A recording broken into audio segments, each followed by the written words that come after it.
Di jantung Ubud, di antara suara gamelan yang berpendar dan aroma dupa yang naik perlahan ke langit, waktu tidak berjalan lurus.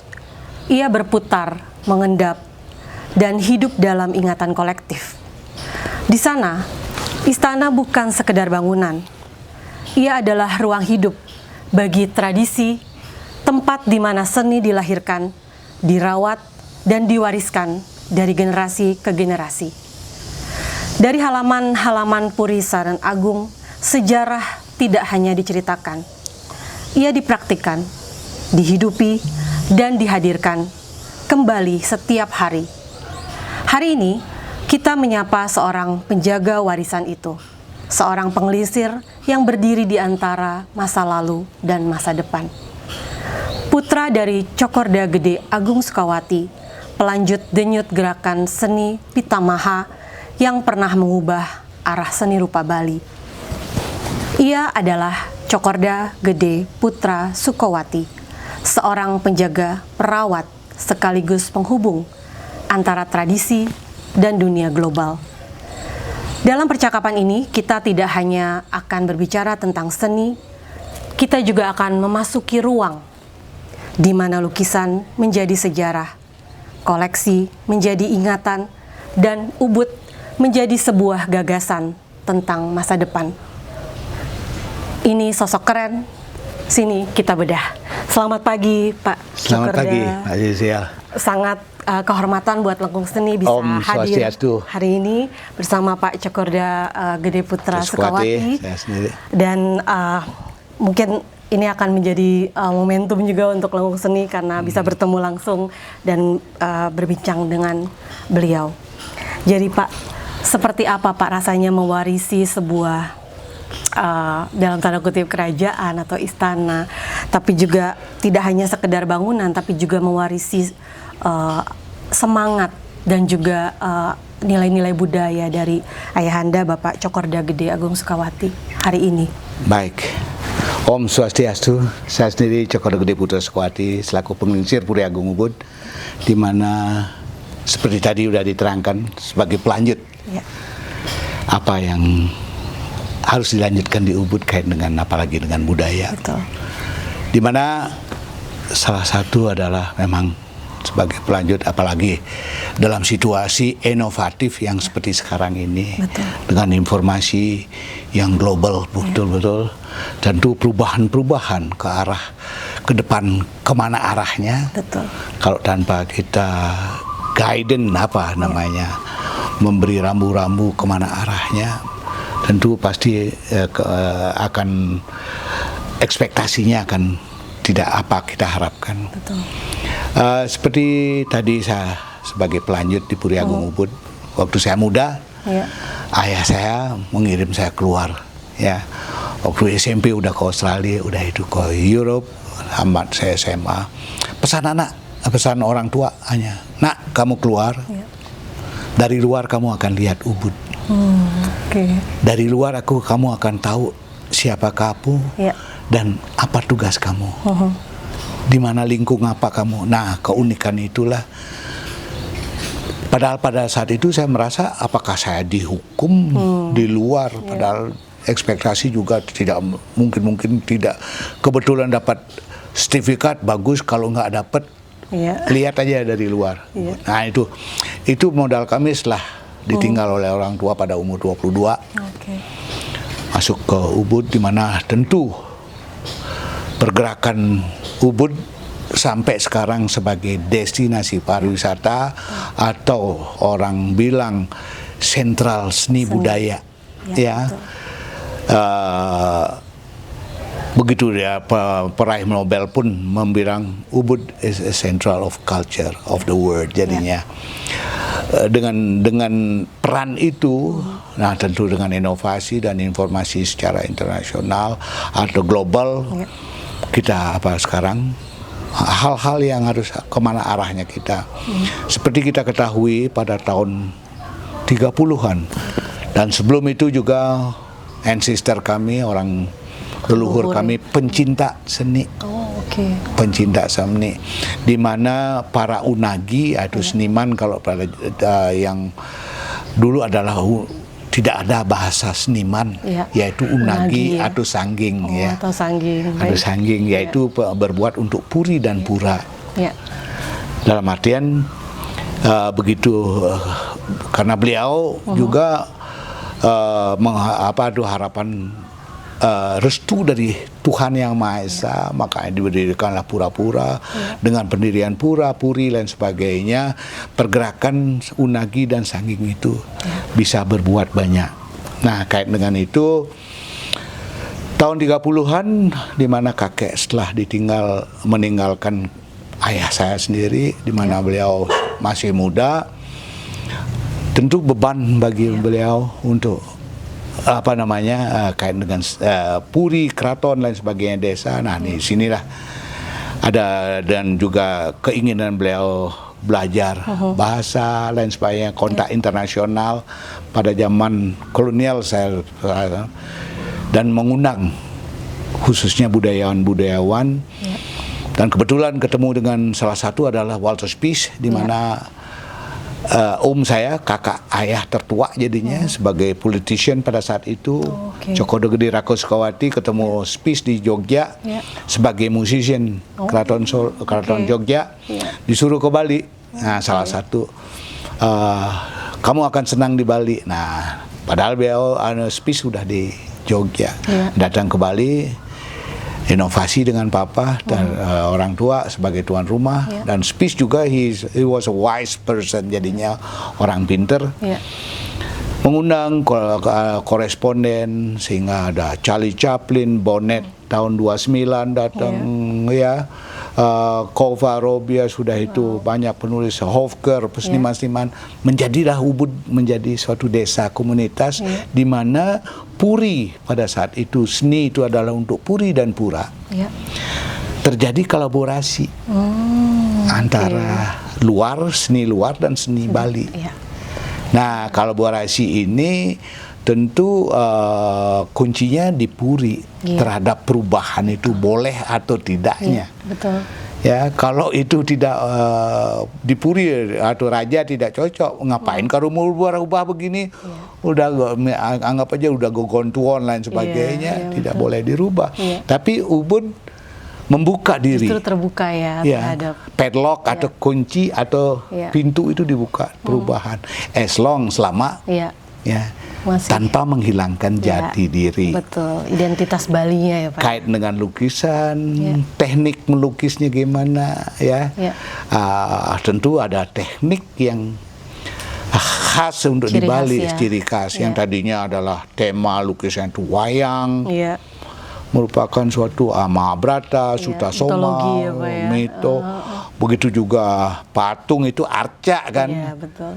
Mulai perubahan-perubahan ini. Arca itu inovatif, dari dewi yang statis menjadi dewi yang inovatif.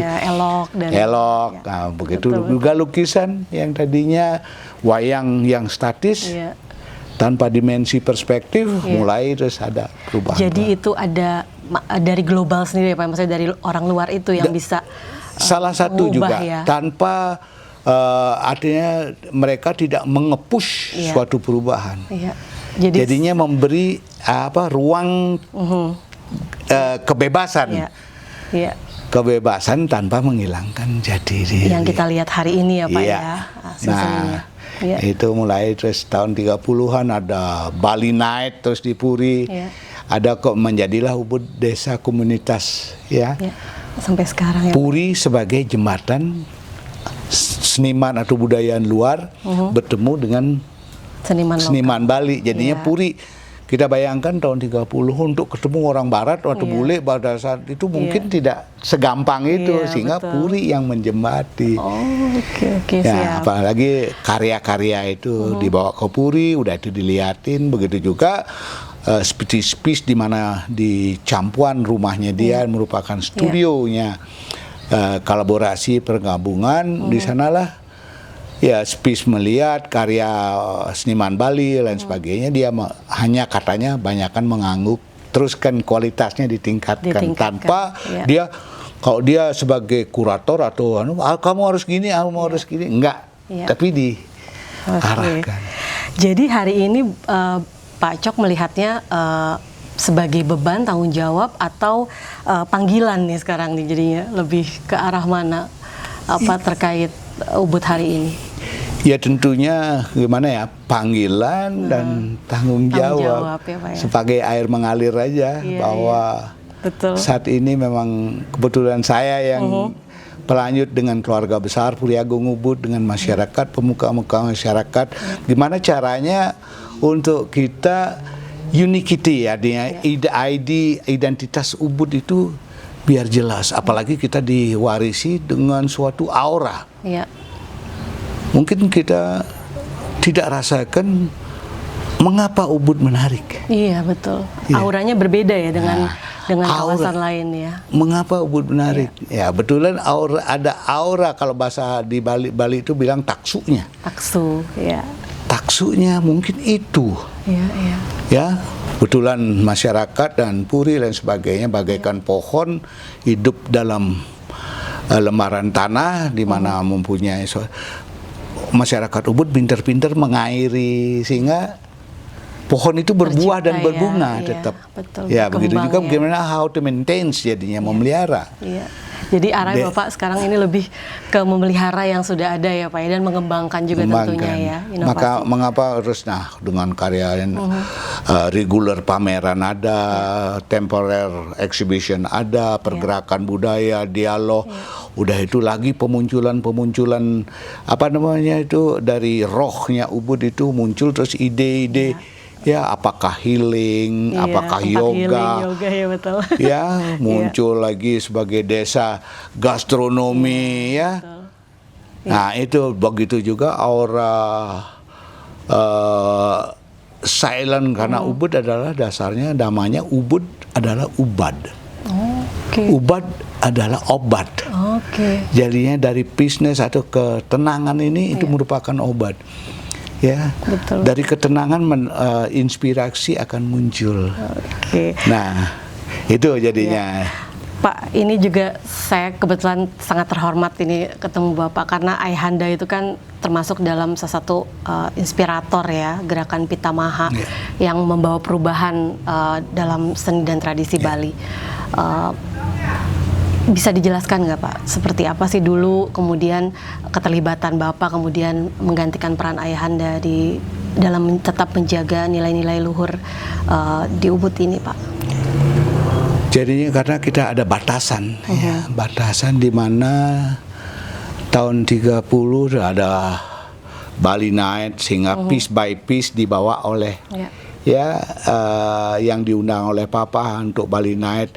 Dalam Bali Night itu tentu disajikan makanan di mana latar belakangnya makanan Bali tapi terenovasi, menjadilah bisa dikonsumsi oleh tamu yang hadir.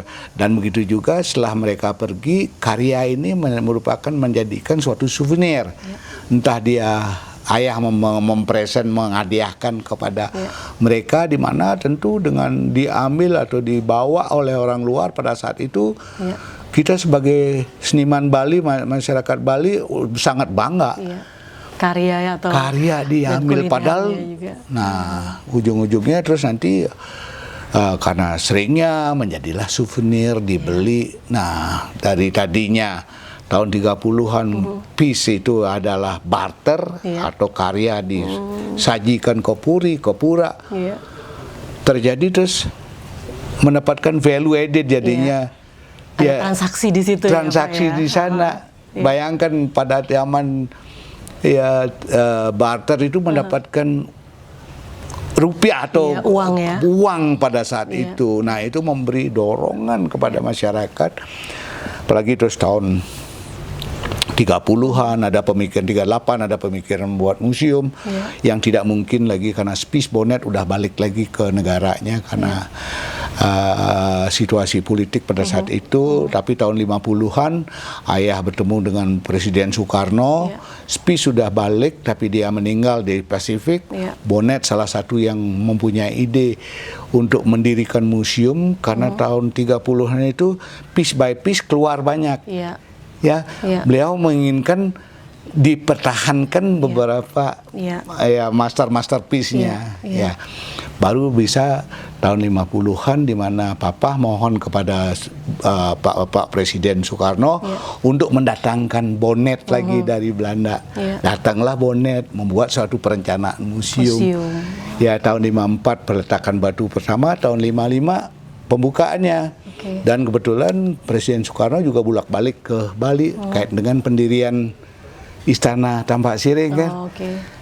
Dan Konferensi Asia Afrika tahun 55 di Bandung, Bapak Presiden mengajak kepala-kepala negara ke Bali ke Museum Perlukisan. Bisa dibayangkan tahun 50-an itu ya datang kepala negara helikopter datang membawa riuhnya Ubud hanya melihat atau menjenguk melihat lukisan itu di museum.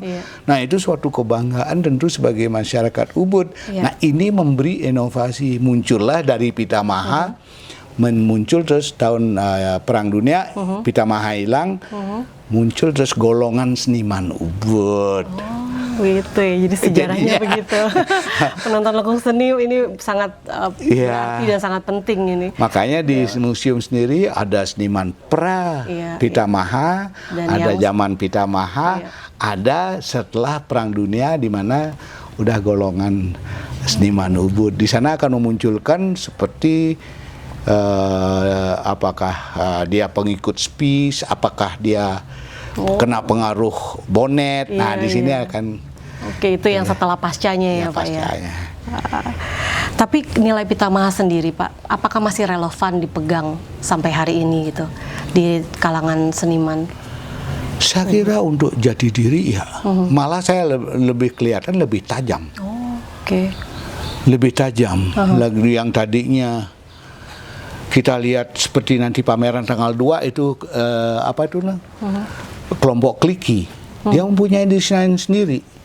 Ya, detail begitu. Bahan begitu juga daerah Desa Baung di Sayan yang tadinya dia dapat pengaruh dari Ari Smith kait dengan Young Artist. Young Artist sudah itu mulai dia sendiri seperti tata warna Young Artist, tapi dia lebih detail gitu jadinya. Young Artist kan itu sebagai figur-figur yang simple, yang sifatnya naif laginya. Nah, kalau Baung itu konsepnya dia Young Artist tapi lebih detail. Nah, ini kemunculan, apalagi terus ya seperti Ubud terbukanya apresiasi seni, ada pameran-pameran secara rutin. Tentu melalui pameran itu begitu juga ada isi juga. Iya, betul. Ya ada isi. Jadi sekolah seni, kebetulan saya sendiri Dewan Penasehat di isi juga, Dewan Penyantun. Jadinya inovasi itu bergerak, tidak hanya lukisan bergeser ke desain. Iya, betul. Ya, betul. Pattern itu, nah itu saya masih. Jadi memang seniman Bali sendiri tidak anti ya Pak ya terhadap perubahan-perubahan zaman, tren-tren seni sekarang ya, misalkan kontemporer seperti itu yang sekarang lagi tren ya Pak ya. Itu juga sudah mulai masuk juga ke seniman-seniman klasik. Iya tentu Bali. Pasti. Ya tentu. Bagaimana mereka mengadop, kontemporer itu bisa tercampur dengan seni tradisinya. Nah, di sini akan muncul ada percampuran antara kontemporer dan tradisi.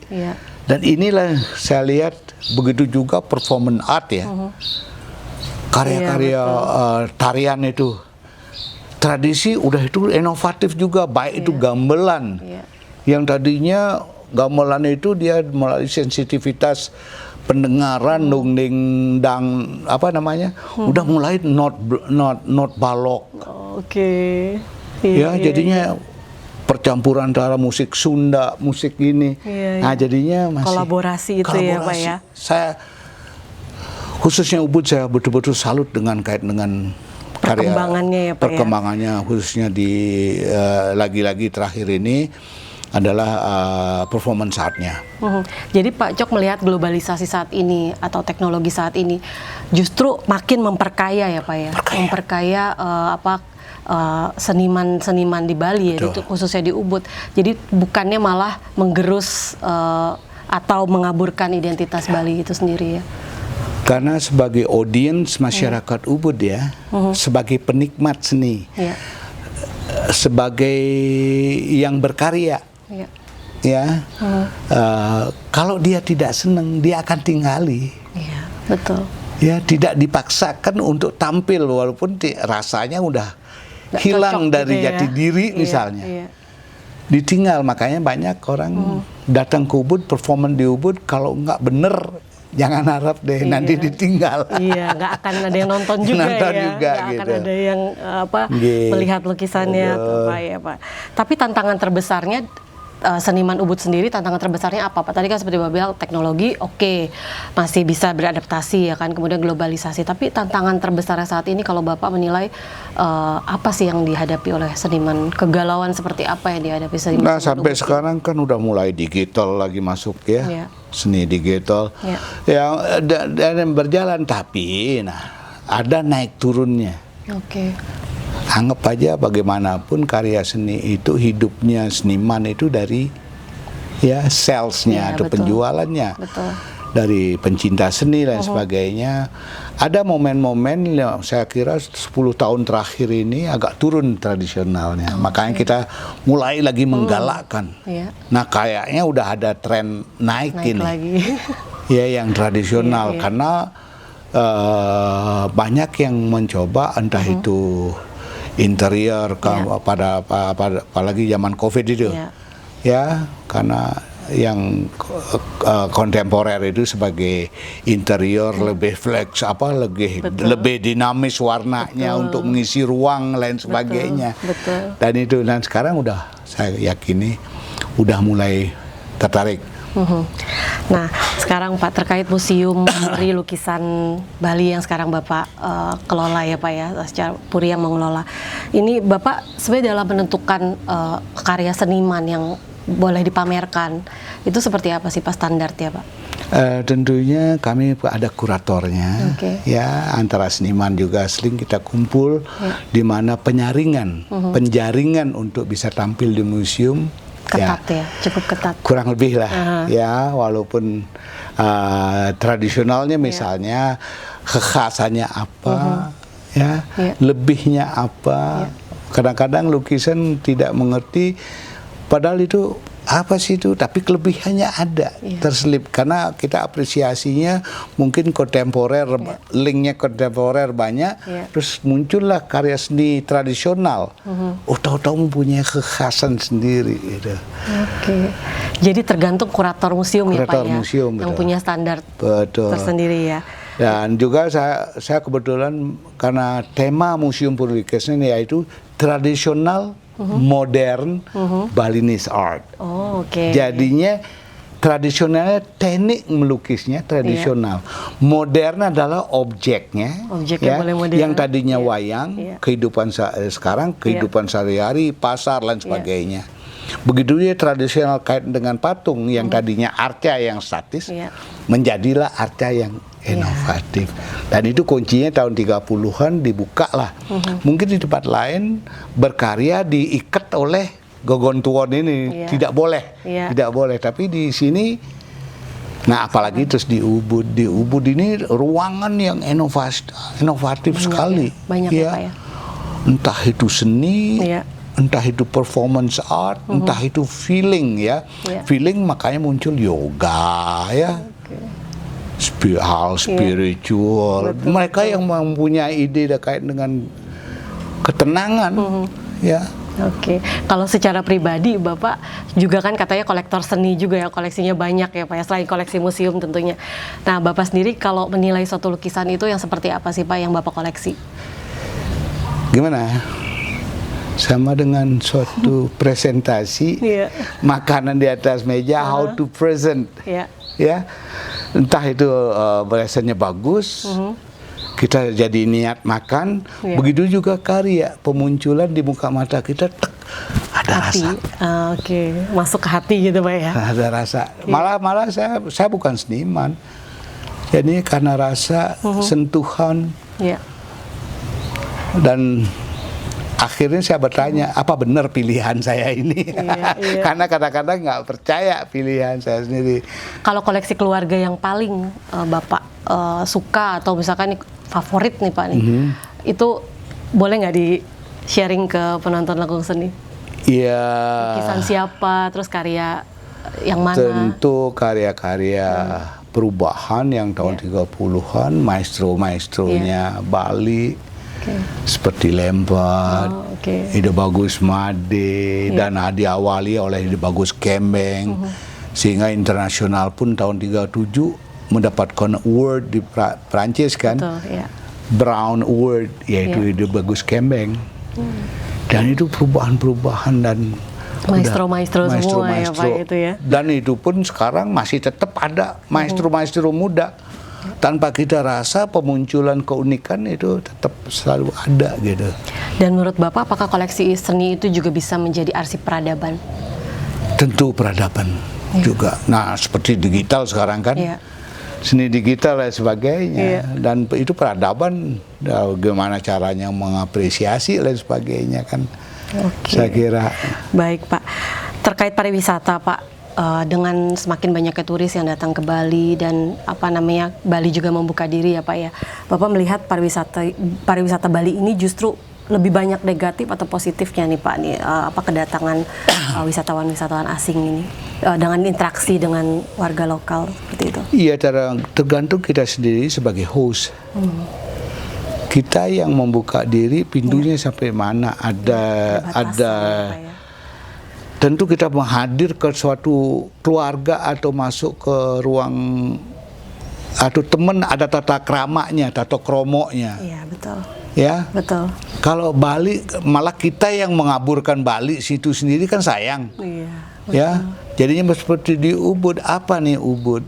Ayo kita hormati, dalam artian kita sendiri yang pertama, saya as a host, kita menghormati jati diri kita sendiri. Ya. Hormati, bangga, apalagi datang orang melihat daerah kita, harus bangga. Kadang-kadang seperti ayah saya bilang dulu, kamu keluar, lihatin diri kamu sendiri, siapa kamu.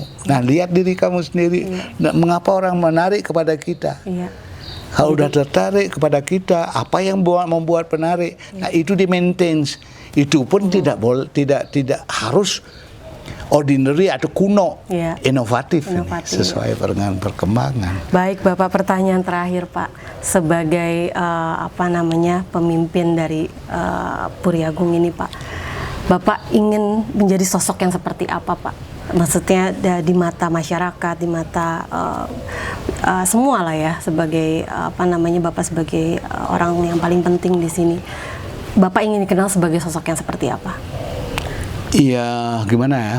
Seperti jadinya person behind jadinya kita Puri tumbuh ada apa adanya, memberi suasana. Kadang-kadang harus di depan, kadang-kadang kita di belakang. Mengayomi ya Pak ya? Mengayomi. Dari belakang gimana caranya kita, setelah kita di depan mengarahkan, udah itu kita ke belakang, kemana arah lagi. Jadinya kontrol kemana arahnya.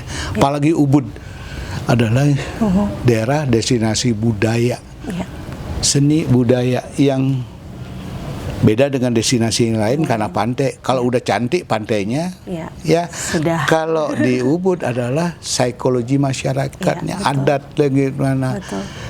Sebagai host, tuan rumah gimana. Nah, kita juga di Puri, gimana cara tampilan kita. Karena Puri Ubud, nggak ada orang bilang Puri Cok Putra Sukawati. Adalah Puri Ubud adanya belong to masyarakat sendiri. Bapak, terima kasih banyak Bapak atas waktunya. Sangat berharga sekali percakapan kita kali ini dengan waktu yang cukup padat, tapi mau menyempatkan diri untuk berbincang dengan Langkung Seni. Dan ini satu kehormatan Pak, sekali lagi terima kasih. Juga kami saya terangkan dikit-dikit, kita secara reguler pemunculan karya-karya tradisional ini seperti pameran setiap bulan. Begitu juga nanti bulan depan kita juga membawa mission ke Shanghai juga. Ya, dari tahun 90 tahun 80 udah jadi special section waktu delegasi seni begitu di Pak, ya? Fukuoka komparatif dengan Asia Pacific exhibition. Kita selalu. Nah, mudah-mudahan doa restu mohon banyak, ya, Bapak. mudah-mudahan Ubud tetap langgeng. Ya, amin Pak. Terima kasih. Di Ubud, waktu tidak pernah benar-benar pergi. Ia tinggal dalam lukisan, dalam ukiran, dalam langkah-langkah sunyi yang menjaga tradisi tetap hidup. Dari percakapan dengan Cokorda Gede Putra Sukawati, kita belajar bahwa seni bukan hanya tentang keindahan, tetapi tentang tanggung jawab. Bahwa warisan bukan sekedar sesuatu yang diterima, melainkan sesuatu yang harus dirawat dengan kesadaran penuh. Cokorda Gede Putra Sukawati mengingatkan kita bahwa di tengah arus dunia yang terus berubah, ada hal-hal yang harus tetap dijaga, bukan untuk menolak masa depan, tetapi untuk memberinya akar. Karena tanpa akar, masa depan hanya akan menjadi arah tanpa makna. Terima kasih telah berjalan bersama kami, menyusuri lengkung-lengkung sejarah dan harapan. Sampai jumpa di episode Lengkung Seni berikutnya. Om Santi. Di mana seni, waktu, dan manusia akan terus saling menemukan.